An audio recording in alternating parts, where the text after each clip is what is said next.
Hello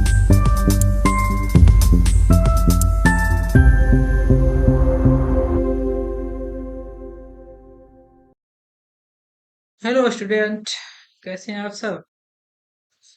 तो welcome to new lecture. तो आज स्टार्ट करते हैं हम लोग एक नया टॉपिक। बहुत ही इम्पोर्टेंट टॉपिक है। तो इसका टॉपिक का नाम है आयोनाइजेशन एनर्जी। ठीक है, मैं लिख देता हूँ आयोनाइजेशन एनर्जी। इससे पहले हम लोग क्या पढ़े थे? इससे प्रीवियस लेक्चर में क्या पढ़े थे? लिम्फोनाइट कॉन्ट्रैक्शन। लिम्फोनाइट कॉन्ट्रैक्शन थोड़ा बहुत मैं रिकैप कर देता हूँ। लिम्फोनाइट कॉन्ट्रैक्शन क्या था? लिम्फोनाइट कॉन्ट्रैक्शन की वजह से कुछ हम लोग ट्रेंड नजर आ रहा था। कुछ रेडियस जेट इफेक्टिव इंक्रीज हो जा रहा था, और कुछ एलिमेंट रेडियस इंक्रीज हो जा रहा था। और कहीं कहीं देखे थे हम लोग रेडियस इक्वल भी नजर आ रहा था लेंथनाइट कॉन्ट्रैक्शन की वजह से। ठीक। तो इस लक्ष्य में हम लोग पढ़ते हैं आयोनाइजेशन एनर्जी।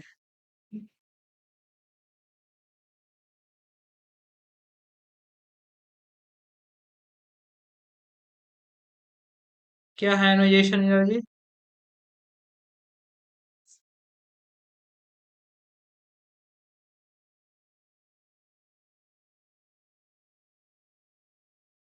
इसका दूसरा भी नाम होता है आयोनाइजेशन एनर्जी के दूसरे नाम से भी हम लोग जाना जाता है। तो लिख देता हूँ आयोनाइजेशन एनर्जी का सारा नाम लिख देता हूँ।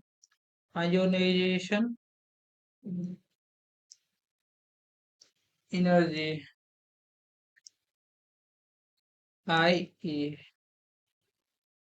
और एक नाम और है इसका, इसको बीच में लिख देता हूँ, सही आ जाएगा।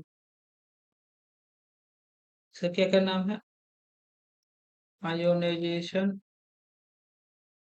एनर्जी, आई ए। और क्या का नाम है इसका? आयोनाइजेशन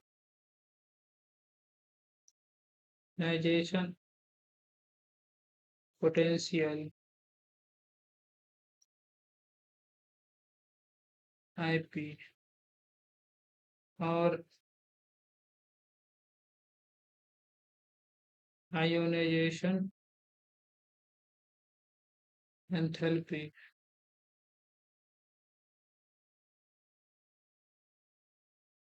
ठीक है, ये तीनों नाम है आयोनाइजेशन एनर्जी। दूसरा नाम क्या है? आयोनाइजेशन पोटेंशियल और आयोनाइजेशन एंथैल्पी। ये तीनों नाम सिमिलर है। आयोनाइजेशन एनर्जी का ये तीनों नाम है, तीनों नाम सिमिलर है। आप कोई भी नाम यूज कर सकते।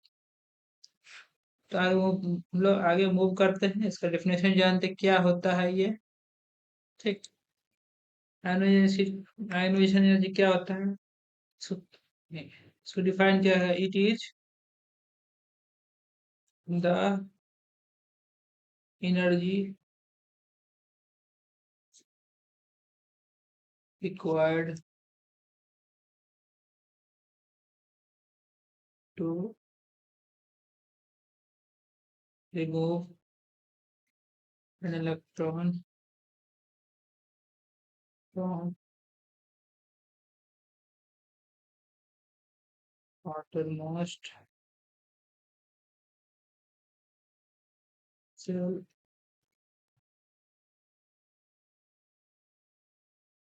of an isolated air-free gaseous atom। क्या कहा गया है? It is energy required to remove an electron from outermost shell of an isolated free या gaseous atom। ठीक है, ये डिफिनेशन है इसका। एक एग्जांपल लेते हैं हम लोग, उससे आपको डिफिनेशन समझ में आ जाएगा। उससे ये कोई मेटल है,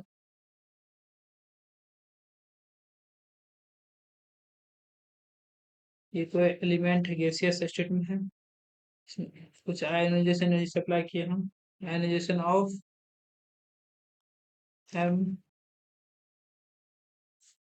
क्या होगा?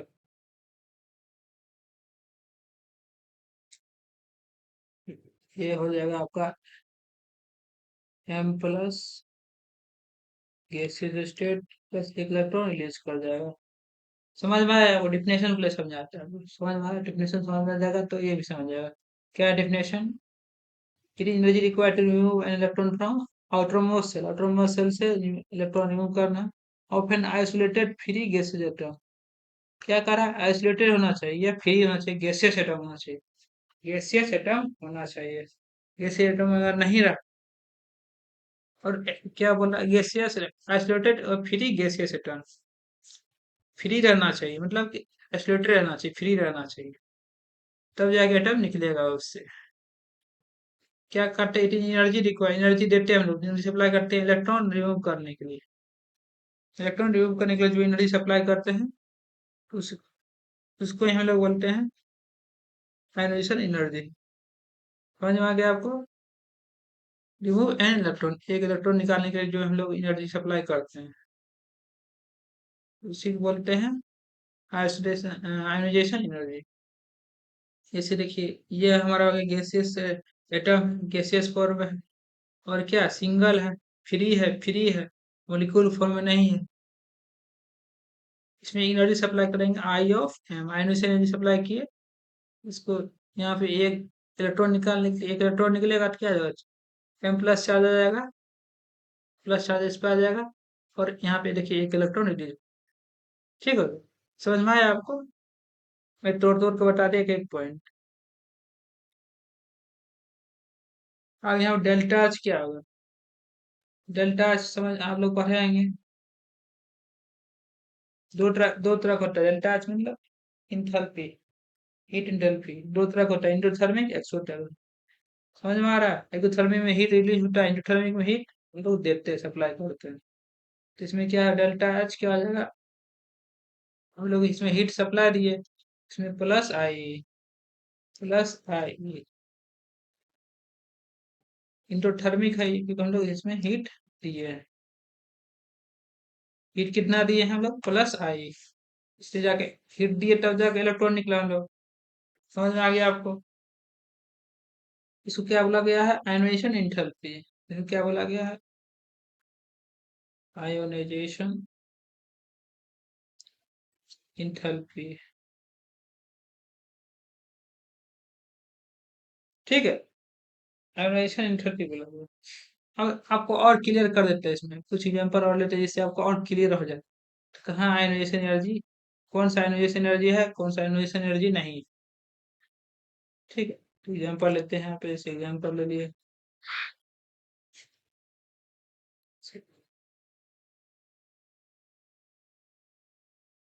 ये हमने 5 एग्जांपल ले लिए हैं। इसमें बताइए, इसमें इसमें से कौन किसमें कहाँ आयोनाइजेशन एनर्जी है, कहाँ आयोनाइजेशन एनर्जी नहीं है? बताइए कौन सा इसमें आयोनाइजेशन एंथैल्पी है? जैसे एम से एम सॉलिड है, सॉलिड नहीं है, आपके पहला ही यहाँ पे गलती हो गया। सॉलिड है तो ये आयोनाइजेशन एंथैल्पी है, आयोनाइजेशन एनर्जी नहीं है, ये गलती है। सॉलिड नहीं होना चाहिए, क्या उन्होंने बताया था हम लोग? Isolated free gaseous atom, isolated free gaseous atom होना चाहिए, फ्री गैसियस एटम होना चाहिए। समझ में आ रहा है? आप देखिए यहाँ पे, ये देखिए गैसियस एटम तो है, यहाँ तो सॉलिड था, यहाँ तो गैसियस एटम तो है, लेकिन फ्री नहीं है। देखिए मॉलिक्यूल फॉर्म में है, क्या फ्री रहना चाहिए, मोनोटॉमिक रहना चाहिए, फ्री रहना चाहिए, लेकिन ये नहीं है। तो ये भी डिफिनेशन को फ्लो नहीं कर रहा है, ये भी आयोनाइजेशन एनर्जी नहीं है। ये देखिए, यहाँ देखिए -2 से चार्ज हो गया -3। ये बताइए, आप लोग बताइए, ये आयोनाइजेशन एनर्जी है? आयोनाइजेशन एनर्जी क्या होता है? इलेक्ट्रॉन निकालते हैं, मतलब चार्ज डिक्रीज होगा, यहाँ चार्ज इंक्रीज हो रहा है। -2 से चार्ज, एक चार्ज ऐड हो रहा है तो -3 हो गया। चार्ज निकलेगा तो क्या होगा? -1 होना चाहिए यहाँ पे, लेकिन यहाँ चार्ज और बढ़ रहा है। गलत है ये भी नहीं है। अब देखिए यहाँ माइनस माइनस एम से, यहाँ माइनस चार्ज है, यहाँ कितना? 0 चार्ज है। चार्ज क्या है? एक निकला, इलेक्ट्रॉन लूज किया, तो चार्ज इलेक्ट्रॉन लूज हुआ तो कितना, मतलब कि आयनाइजेशन एनर्जी है। ठीक है? तो ये हमारा आयनाइजेशन एनर्जी है, ये देखिए। +2 + 3 मतलब एक इलेक्ट्रॉन निकला। ये क्या एनोशन एनर्जी है। समझ में आ गया आपको? समझ में आ गया? इसको हम लोग क्या कहें, आयनाइजेशन एनर्जी ऑफ, इससे आते हैं M-, ऐसे लिखते हैं। इसे इसमें क्या लिखेंगे, आयनाइजेशन एनर्जी ऑफ, इसको पकड़ते हैं, ये बेस बेस जो टर्म है उसको, M+2। तो इसमें हम एक पॉइंट लिख देते हैं,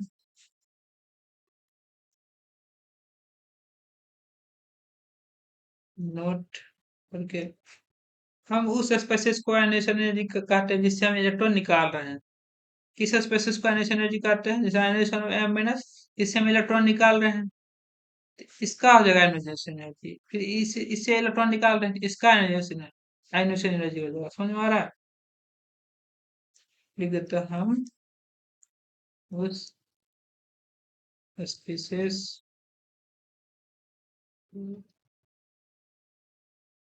आयनाइजेशन एनर्जी कहते हैं जिससे हम एक इलेक्ट्रॉन निकाल रहे होते हैं। समझ में आ गया आपको? चलिए अब आगे मूव करते हैं। अब इसमें हम लोग आगे मूव करते हैं। अब फैक्टर इफेक्टिव आयनाइजेशन एनर्जी, क्या क्या फैक्टर आयनाइजेशन एनर्जी की जिससे इफेक्ट होता है, तो वो हम लोग रीड आउट करते हैं। ठीक है,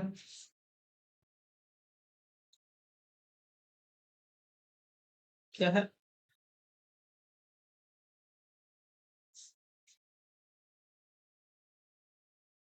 फैक्टर्स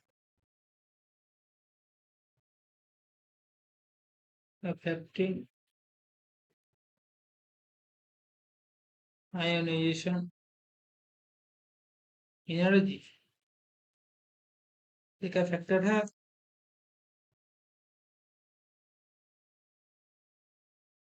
जैसे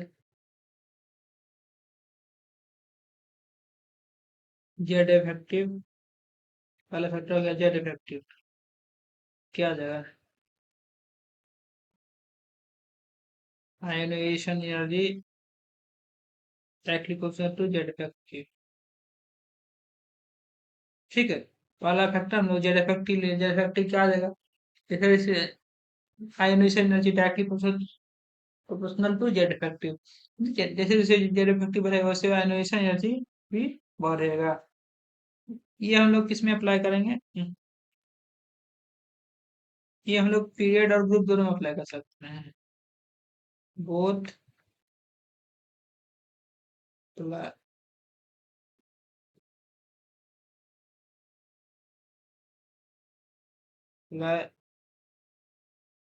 फॉर बोथ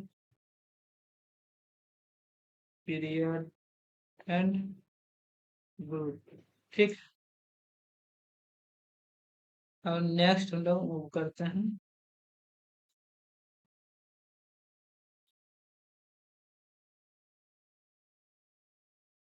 एटॉमिक साइज। इसका फैक्टर क्या आ जाएगा, एटॉमिक साइज। इसका क्या होगा, ट्रेंड देख लेते हैं हम लोग। आयनाइजेशन एनर्जी जो होगा, ionisation energy is inversely proportional to atomic size. थोड़ा लिख दे, थोड़ा लिख देता हूँ, तो यहाँ लिखा हुआ एटॉमिक साइज का समझ आ जाएगा, तो जाते हैं। ठीक,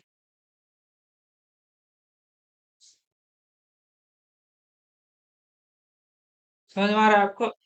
ionization energy inversely proportional to atomic size हो जाएगा। ये किसमें apply, apply only for, apply only in, only in group, group में अप्लाई होगा। समझ में आ जाएगा? ये ऊपर वाला जो है जेड इफेक्टिव वाला केस, ये पीरियड और ग्रुप दोनों में अप्लाई हो सकता है, लेकिन ये ग्रुप में अप्लाई होगा ओनली साइज वाले फैक्टर। समझ में आ गया? समझ में आ गया आपको? तो ये सब याद करना है, समझ गया? आयनोजेशन एनर्जी होता है directly proportional to Z effective होता है, और ionisation energy inversely proportional to क्या जाएगा एटॉमिक साइज। हम लोग आगे मूव करते हैं।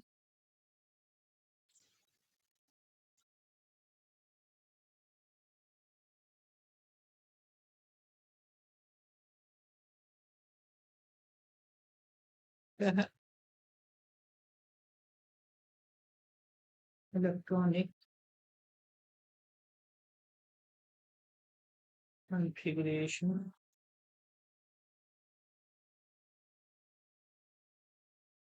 ऑफ outermost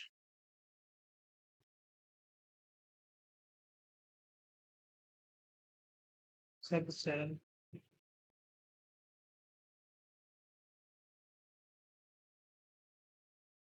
क्या हो जाएगा electronic configuration of outermost subshell. क्या हो जाएगा इलेक्ट्रॉनिक कॉन्फ़िगरेशन, outermost सबसेल का ये हम लोग अभी डिस्कस करते हैं। वाला पॉइंट इसमें आ जाएगा elements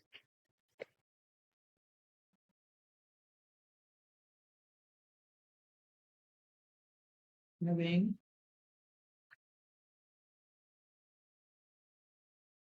fulfilled or not filled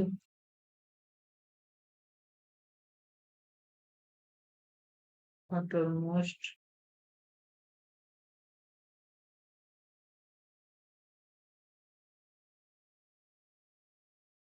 shall have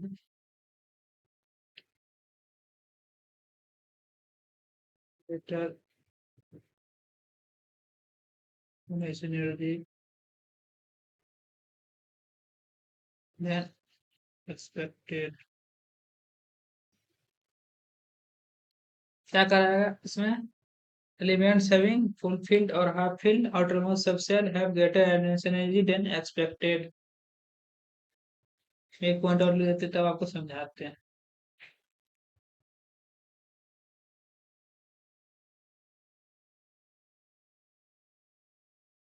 This type of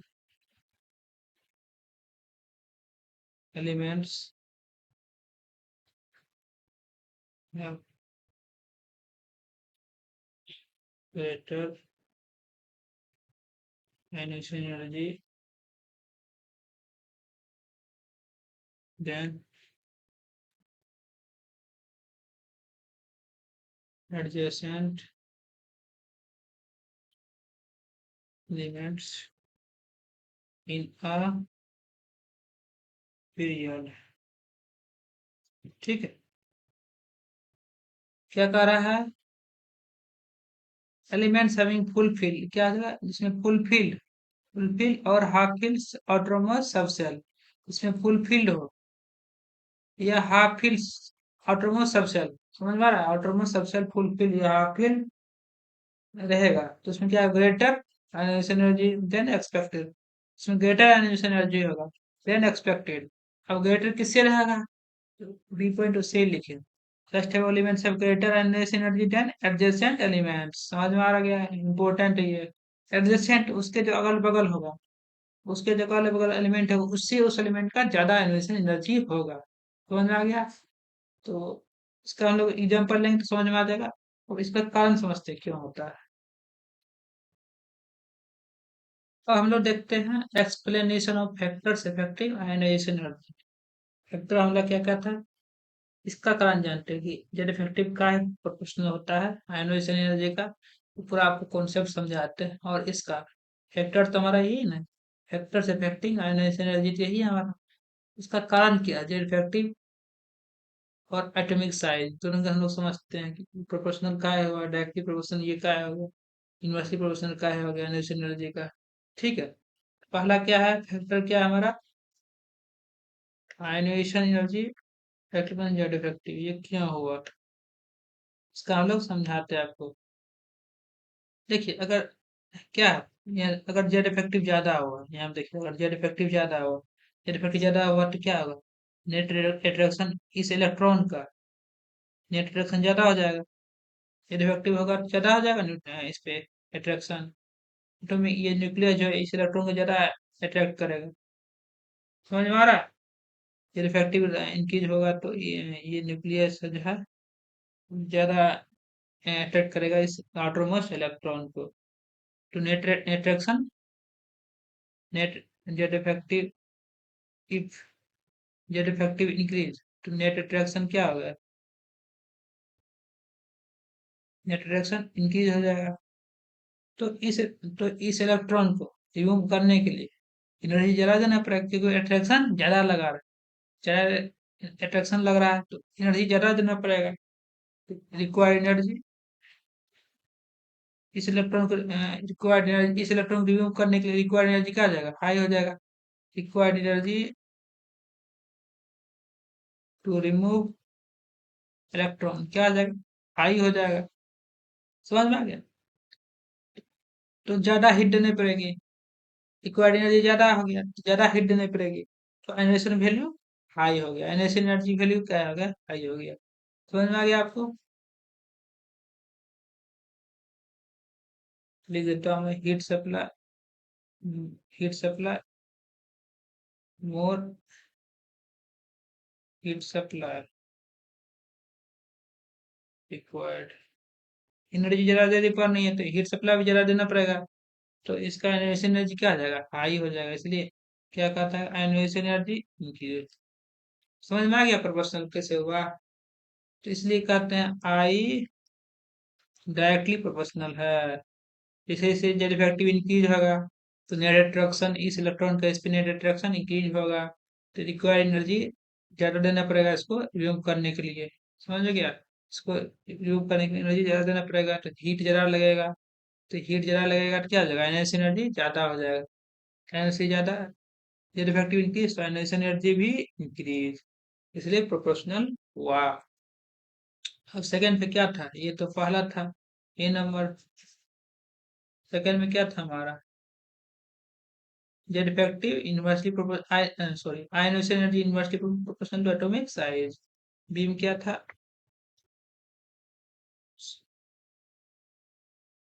ionization energy inversely proportional to atomic size. इसका कारण समझाते क्यों हुआ। ठीक है? देखिए, अगर हम लोग साइज इंक्रीज करते हैं, अगर साइज इंक्रीज कर दिए, इफ एटॉमिक साइज, अगर साइज इंक्रीज है, समझ में आ रहा? इफ हटा देते हैं, तो साइज इंक्रीज नहीं कर सकते। अगर एटॉमिक साइज इंक्रीज है, एटॉमिक साइज इंक्रीज है means outer most electron nucleus से दूर है। समझ में आ रहा? जिसका जगह जितना बड़ा साइज होगा वो न्यूक्लियस से उसका आउटर मोस्ट इलेक्ट्रॉन दूर होगा उतना। समझ में आएगा? जिसका ज्यादा साइज होगा उसका आउटर मोस्ट इलेक्ट्रॉन न्यूक्लियस से उतना दूर होगा। समझ में आ गया? तो आउटर मोस्ट इलेक्ट्रॉन दूर चला गया, न्यूक्लियस से दूर हो गया, तो उसका इसको रिमूव करना क्या आ जाएगा? इजी हो जाएगा, क्योंकि न्यूक्लियस से दूर है। मतलब इसमें नेट अट्रैक्शन कम हो रहा है। नेट अट्रैक्शन कम हो रहा है तो उसको रिमूव करना आसान है, उसका आउटरमोस्ट इलेक्ट्रॉन को। तो आयनस एनर्जी कम देना पड़ेगा हमको, हीट सप्लाई कम करना पड़ेगा। तो, तो आयनस एनर्जी इसमें क्या आ जाएगा? लो हो जाएगा। इसलिए इसमें लिखा गया एटॉमिक साइज इंक्रीज होगा तो आयनस एनर्जी डिक्रीज होगा। समझ में आ गया? तो लिख देता हूँ मैं,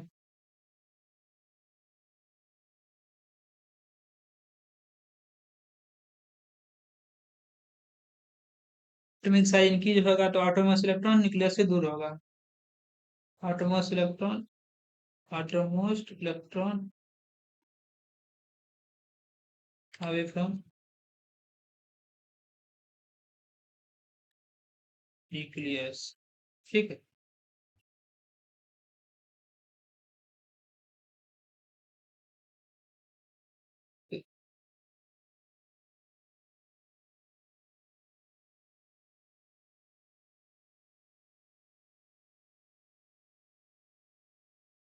easier to remove। तो क्या easier to remove मतलब required energy, required energy law. समझ में आ गया ये दोनों आपको कैसे? ये दोनों का एक्सप्लेनेशन समझ में आ गया? चलिए हम लोग अब आगे बढ़ते हैं। सी में ठीक है, जैसे ग्रुप लेते हैं, जैसे ग्रुप ग्रुप ठीक है, ग्रुप जैसे ग्रुप फर्स्ट लिए हम लोग, सेकेंड लिए, इसके बाद हम लोग लेते हैं एस ब्लॉक। ये क्या आ गया एस ब्लॉक, हम लोग एस ब्लॉक और पी ब्लॉक नीचे करते हैं। इसके बाद लेते हैं क्या लेते हैं 13 14 15 16 17 18 ठीक। ये आ गया हमारा, ये तो हो गया एस ब्लॉक। और यहाँ से यहाँ तक क्या आ गया, यहाँ से यहाँ तक क्या आ गया पी ब्लॉक। और इसको भी मैं लिख देता हूँ, यहाँ से यहाँ तक क्या आ गया एस ब्लॉक। ठीक है, ये आ गया एस ब्लॉक, ये आ गया हमारा पी ब्लॉक। इसमें हम लोग देखते हैं कौन हाफ फील्ड है कौन फुल फील्ड है। इसका क्या लिखना पड़ेगा, कॉन्फ़िगरेशन लिखना पड़ेगा। तो कॉन्फ़िगरेशन लिख देता हूँ, जैसे इसका आ गया NS1 NS2 आउटर मोस्ट पर लिख रहे हैं। इसका आ जाएगा NP1 NP2 NP3 NP4 NP5 NP6। समझ में आ गया आपको, NP6 हो गया। इसमें आउटर मोस्ट इलेक्ट्रॉन 6 हो गए। ठीक है, अब बताइए ये क्या है outer most electron, outer most electron configuration. ठीक है, अब बताइए हाफ फील्ड कौन है फुल फील्ड कौन है, बताइए आप लोग जल्दी से बताइए। हाफ फील्ड कौन है फुल फील्ड कौन है। ये हमारा क्या है, ये देखिए इसमें एस में कितना मैक्सिमम इलेक्ट्रॉन होता है, दो। दो इसमें पूरा है, फुल फील्ड है हमारा, फुल फील्ड। बताइए ये देखिए पी में कितना इलेक्ट्रॉन होता है, ना सॉरी पी में कितना इलेक्ट्रॉन होता है, मैक्सिमम 6 इलेक्ट्रॉन रख सकते हैं पी में। इसमें 3 है, क्या है हमारा आ गया हाफ फील्ड आधा भरा हुआ। ये देखिए 6 में यहाँ पूरा पूरा इलेक्ट्रॉन 6 इलेक्ट्रॉन है। समझ में आ रहा है आपको, तो ये क्या आ गया हमारा फुल फिल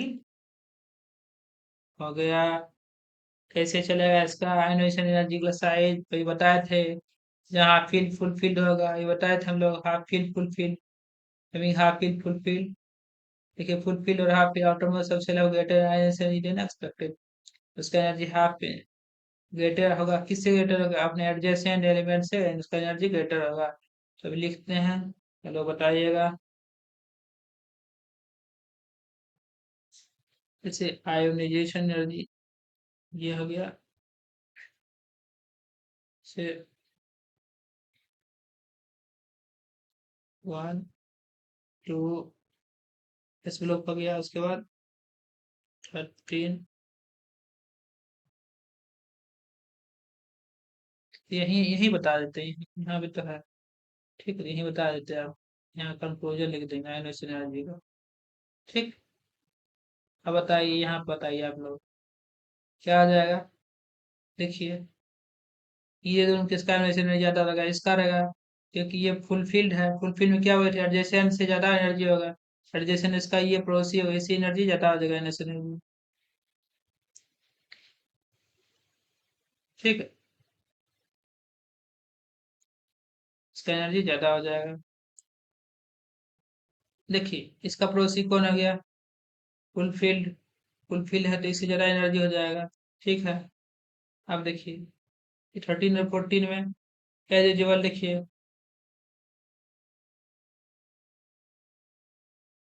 इसको एक काम करते हैं अलग से ही बना देते हैं हम लोग को, ये तो समझाए थे, इसका अलग से बना देते हैं, इससे आपको हाँ समझने में आसानी हो जाए। फर्स्ट 10 15 15 17 और 15 सब बताइए इसमें। ये देखिए, ये फुलफिल्ड है। हाफ फील्ड कौन था, कितना वाला हाफ फील्ड था? NP3 वाला। पेन 15 वाला हाफ फील्ड था ये। और ये फुलफिल्ड। ठीक है यहाँ। अब बताइए। बताइए ऑर्गेनाइजेशन एनर्जी। देखिए, एडजेसेंट से ज्यादा हो जाएगा। एडजेसेंट, ये देखिए, ये फुलफिल्ड लिख ही देते हैं इससे बढ़िया। अच्छा हो जाएगा। टीम क्या है? फुल फील्ड है। क्या है? हाफ फील्ड है। क्या है? फुल फील्ड है। आप देखिए, आपको समझने में आसानी हो जाएगी। देखिए, एडजेसेंट से क्या आ जाएगा? एनर्जी ज्यादा। एडजेसेंट हमारा ये है, इस एनर्जी ज्यादा हो जाएगा, क्योंकि ये फुल फील्ड है। अभी आपको समझाए थे। देखिए, समझाए थे कि नहीं समझाए थे? Elements have fulfilled or half filled autonomous subcell have greater ionization energy than expected। Half field और फुल फिल क्या है? ग्रेटर ionization energy होगा। किससे ionization होगा? Greater ionization than adjacent elements in a period। Period में जो element है, उससे उसका एडजेसेंट एलिमेंट से ज्यादा एनर्जी होगा। इसका एडजेसेंट एलिमेंट कौन है? ये फुलफिल्ड है, इसका एडजेसेंट एलिमेंट ये है, और ये है। दोनों से एनर्जी इसका क्या होगा? ज्यादा हो जाएगा। अब देखते हैं लोग, पीरियड में क्या बोले थे हम लोग? क्या क्या इंक्रीज का जेड इफेक्टिव कहाँ गया? पीरियड वाला ट्रेंड। पीरियड। देखिए, एनिमेशन इंक्रीज करेगा, जेड इफेक्टिव इंक्रीज करेगा, ये होगा पीरियड का। बताइए, यहाँ पे क्या होगा? 13 और 14 में क्या होगा शायद?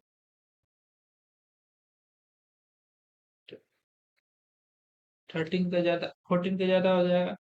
फिर इसमें इसमें देखिए।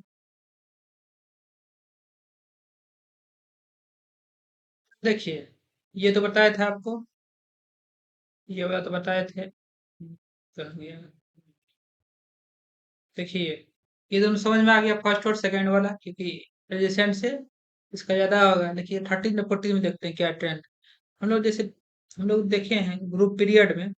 पीरियड में क्या देखें? लेफ्ट से राइट जाएंगे तो क्या आता है? जेड इफेक्टिव इंक्रीज करता है। जेड इफेक्टिव इंक्रीज करता है तो क्या आ जाएगा यहाँ पे? अगर जेड इफेक्टिव इंक्रीज करेगा, जेड इफेक्टिव किसके प्रोपोर्शनल होता है ग्रुप में? आयोनाइजेशन एनर्जी का होता है। किसका ट्रेंड है आयोनाइजेशन एनर्जी का? तो आयोनाइजेशन एनर्जी क्या आ जाएगा? इंक्रीज कर जाएगा। आयोनाइजेशन एनर्जी इंक्रीज करेगा। तो जेड इफेक्टिव किसका ज्यादा होगा? लेफ्ट राइट बढ़ेंगे, जेड इफेक्टिव इंक्रीज हो जाएगा, तो आयोनाइजेशन एनर्जी इसका ज्यादा हो जाएगा। समझ में आ गया आपको? आप बताइए, ये दोनों में हाफ फील्ड आ गया, तो आजू बाजू वाला सिनर्जी ज्यादा हो जाएगा। समझ में आ जाएगा? आजू बाजू इसके कौन? 14 और 16, इसके इससे इसका एनर्जी ज्यादा हो जाएगा। समझ में आ गया? फिर यहाँ देखिए, normal trend left to right जाएंगे, जेड इफेक्टिव इंक्रीज करेगा, तो एनर्जी भी इंक्रीज करेगा। फिर देखिए, ये फुलफिल्ड है। फुलफिल्ड क्या हो जाएगा? इससे ज्यादा एनर्जी हो जाएगा। समझ में आ गया आपको? मैंने एकदम बेसिक से बताया है।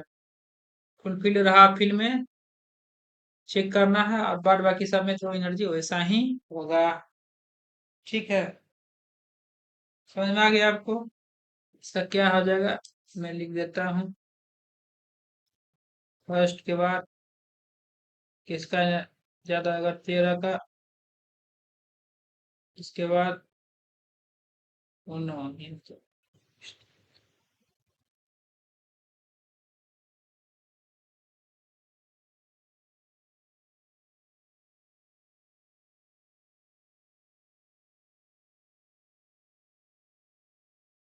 क्या हो जाएगा? देखिए इसको, फर्स्ट के बाद किसका आ जाएगा? 13। 13 का हो जाएगा। इसके बाद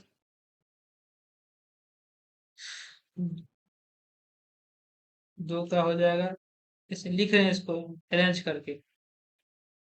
फर्स्ट के बाद 13, उसके बाद 2, उसके बाद क्या हो जाएगा? 14 का हो जाएगा। उसके बाद बड़ा हो जाएगा 15। नहीं नहीं, उसके बाद देखिए, उसके बाद क्या हो जाएगा? ये 14 से ये तो सबसे बड़ा हो गया। उसके बाद 16, उसके बाद 15। उसके बाद 17, उसके बाद 18। समझ में आ गया आपको ये ट्रेंड? इसमें अब इसको हम लोग ऐसे लिख देते हैं जिससे आपको पूरा क्लियर हो जाए। किसका ट्रेंड है? आयनाइजेशन एनर्जी का। ठीक है, तो फर्स्ट क्या बोलते हैं हम लोग? लिथियम।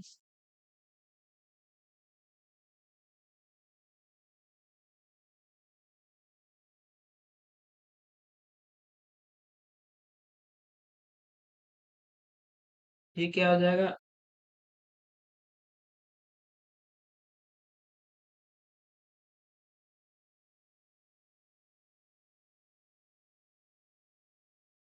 थर्टीन क्या आ जाएगा? Thirteen, thirteen.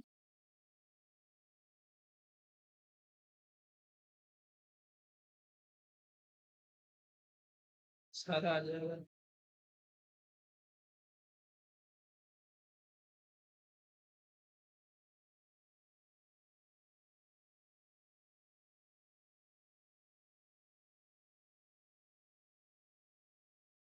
तो देखिए, अब आप लोग बना लीजिएगा आयनाइजेशन एनर्जी का।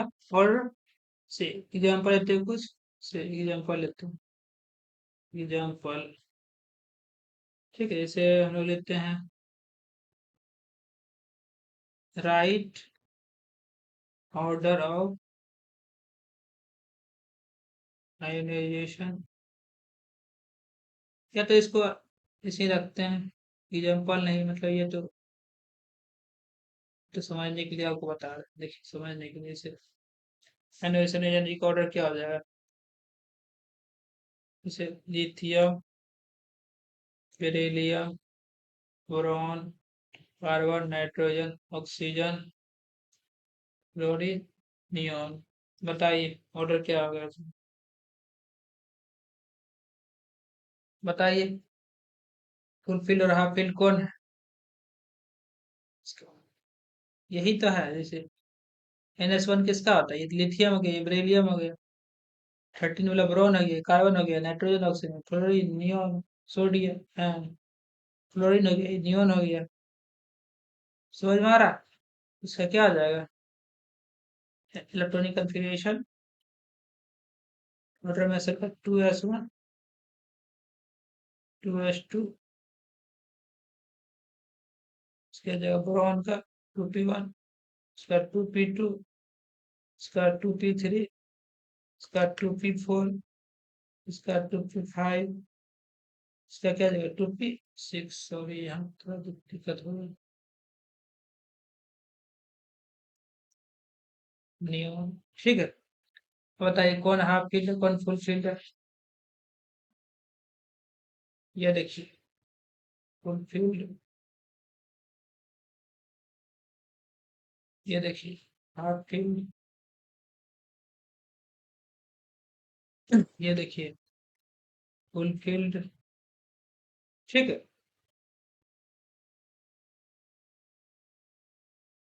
तो क्या आ जाएगा ऑर्डर आयनाइजेशन एनर्जी का? फुल फील्ड है तो अपने पड़ोसी से ज्यादा, इससे भी ज्यादा। इसका ये दोनों पड़ोसी है, तो इससे ज्यादा हो जाएगा बेरिलियम का। फिर एज यूजुअल लेजर इफेक्टिव इंक्रीज करेगा तो लेफ्ट टू राइट जाएंगे तो लेफ्ट टू राइट, नहीं तो जेड इफेक्टिव इंक्रीज। ठीक है, तो ionisation energy increase, energy increase कर गया। ये देखिए, हाफ फील्ड है तो इसका दोनों ज्यादा हो जाएगा, पड़ोसी ज्यादा। फिर यहाँ पे नॉर्मल। फिर यहाँ देखिए, फुल फील्ड है, इसका ज्यादा। समझ में आ गया आपको? एक एग्जाम्पल और लेते हैं जिससे आपको और क्लियर हो जाए। जैसे sodium, magnesium, aluminium, silicon, phosphorus, sulphur, chlorine, argon. ठीक है, सबका इलेक्ट्रॉनिक कंफिग्रेशन लिखते हैं हम लोग। क्या आ जाएगा? 3s1, 3s2। फिर क्या आ जाएगा? 3p1, 3p2, 3p3, 3p4, 3p5, ये क्या जाएगा 3p6। ठीक है, इसमें बताइए हाफ फील्ड और फुल फील्ड, ये बताइए। फुल फील्ड ये क्या है? आ गया 3 वाला।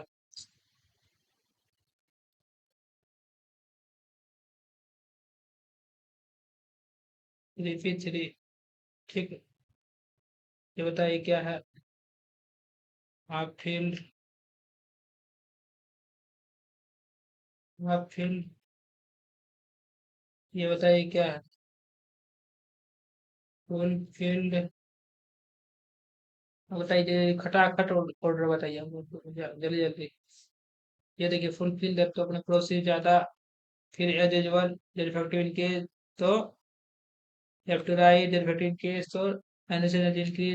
फिर देखिए अपने प्रोसीड ज्यादा, फिर देखिए एज यूजुअल। देखिए समझ में आ गया आपको?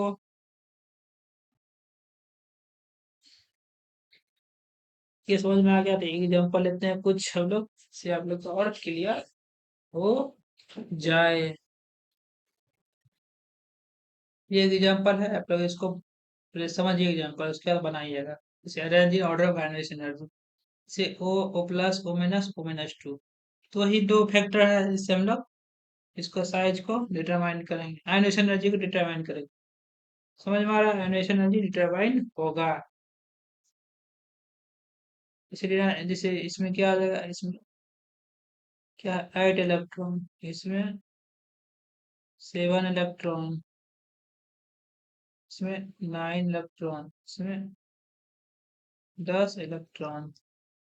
अब देखिए स्टूडेंट एक कॉमन मिस्टेक करता है, ये जैसे ही क्वेश्चन देखता है बनाने के दौर पड़ता है इसमें, इलेक्ट्रॉन निकाल लेता है। इलेक्ट्रॉन निकाल के उस इलेक्ट्रॉन, जैसे जैसे इलेक्ट्रॉन निकालता है उसका वो एक एटम दे देता है। जैसे ऐसे बोलता है कि 8 इलेक्ट्रॉन है तो ऑक्सीजन हो गया, 7 इलेक्ट्रॉन है तो नाइट्रोजन दे देता है वो, 9 इलेक्ट्रॉन है तो फ्लोरीन कह देता है, 10 इलेक्ट्रॉन है तो नियोन कह देता है। लेकिन लेकिन गलत है ये। हम लोग हम लोग एटम जो हम लोग एलिमेंट जो डिसाइड करते हैं, तो जेड से डिसाइड करते हैं, उसके एटॉमिक नंबर से, ना कि इलेक्ट्रॉन पे। इलेक्ट्रॉन से हम एटम एलिमेंट डिसाइड नहीं करते हैं। किसे डिसाइड करते हैं? उसका जेड से डिसाइड करते हैं। तो देखिए सब में तो, देखिए इसमें तो सब में तो 8, इसमें 8 प्रोटॉन, सब में तो 8 प्रोटॉन है। इसमें क्या है? इसको रिमूव करते हैं, इसके बाद समझ में आएगा। ये हमारा क्या है? ये हमारा, ये गलत है, ये सारा गलत है, ये नहीं है, ये गलत है, ये भी गलत है, ये भी गलत है। ये प्रोसेस नहीं हो जाएगा। कैसे होगा ये क्वेश्चन? तब फिर से क्वेश्चन आपको लिख देते हैं, जैसे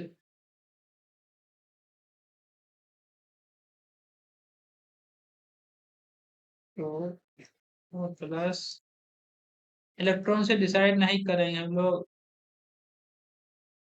इलेक्ट्रॉन से डिसाइड नहीं करते हैं। लिख दिए आप लोग को। किसे डिसाइड करेंगे हम लोग? प्रोटॉन से। एलिमेंट का नाम किसे डिसाइड करेंगे? प्रोटॉन। तो ये क्या है, इसमें क्या प्रोटॉन है? क्या प्रोटॉन? 8 प्रोटॉन, इसमें भी 8 प्रोटॉन, इसमें भी 8 प्रोटॉन, क्योंकि सब ऑक्सीजन ही है। इलेक्ट्रॉन घट बढ़ा, लेकिन सब तो क्या है, ऑक्सीजन ही है, तो 8 प्रोटॉन। ठीक है। हम लोग आयनेशन एनर्जी का ऑर्डर देखते हैं। हम लोग जानते हैं कि, क्या जानते हैं? पॉजिटिव चार्ज इंक्रीज होता है, तो क्या जेड इफेक्टिव भी हमारा इंक्रीज होता है। जेड इफेक्टिव कैसे बढ़ेगा? आयनेशन एनर्जी बढ़ जाएगा। जिसका ज्यादा पॉजिटिव चार्ज होगा उसका आयनेशन एनर्जी ज्यादा हो जाएगा। समझ में आ रहा है आपको? इसे जेड इफेक्टिव का क्या होता है? जेड माइनस सिग्मा होता है। ये तो हमारा क्या कांस्टेंट है। देखिए ये इलेक्ट्रॉन डेंसिटी क्या कम हो रहा है, तो जेड इफेक्टिव क्या आ जाएगा? इंक्रीज हो जाएगा। तो पॉजिटिव चार्ज बढ़ेगा, जेड इफेक्टिव इंक्रीज होगा, तो आयनेशन एनर्जी में हमारा इंक्रीज होगा। समझ में आ गया? तो इसका सुझाव हो जाएगा, ऑर्डर क्या हो जाएगा, पहले पहले क्या है, इसका सुझाव पॉजिटिव चाहिए, ओ प्लस का स्क्वायर ओ का स्क्वायर माइनस का स्क्वायर ओ माइनस टू का हो जाएगा, क्या हो जाएगा, ओ प्लस का, उसके बाद ओ का स्क्वायर ओ माइनस का, उसके बाद ओ माइनस टू का। आ गया समझ में आपको। इसे एक एग्जाम्पल और लेते हैं जिससे आपका और क्लियर हो जाए।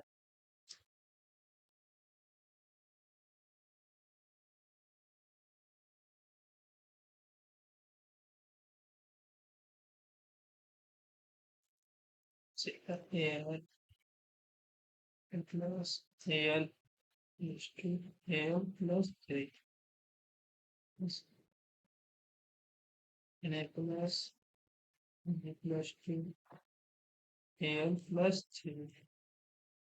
ठीक, बताइए इसमें लेफ्ट टू राइट जाएंगे तो क्या आएगा, जेड इफेक्टिव इंक्रीज करेगा।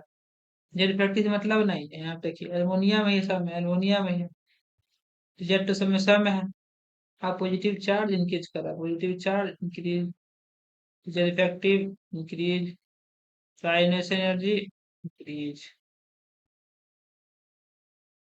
समझ में आ गया आपको। अब देखिए ये सब आइसो इलेक्ट्रॉनिक सब में कितना कितना इलेक्ट्रॉन, Na प्लस में 10 इलेक्ट्रॉन, इसमें 10, इसमें भी 10 इलेक्ट्रॉन है, ठीक है। इसमें हम लोग चार्ज के बेसिस पे करेंगे, ठीक है। चलिए तो चार्ज किसका आ जाएगा, L plus three G plus two, क्या आइसो इलेक्ट्रॉनिक है, जेड इफेक्टिव के बेसिस पे हम लोग करते हैं, ठीक है। जेड इफेक्टिव इनकी जगह जैसे जैसे देखिए इसमें कितने प्रोटॉन आ गए हैं, सोडियम है 11 प्रोटॉन, इसमें 12 प्रोटॉन, इसमें 13 प्रोटॉन।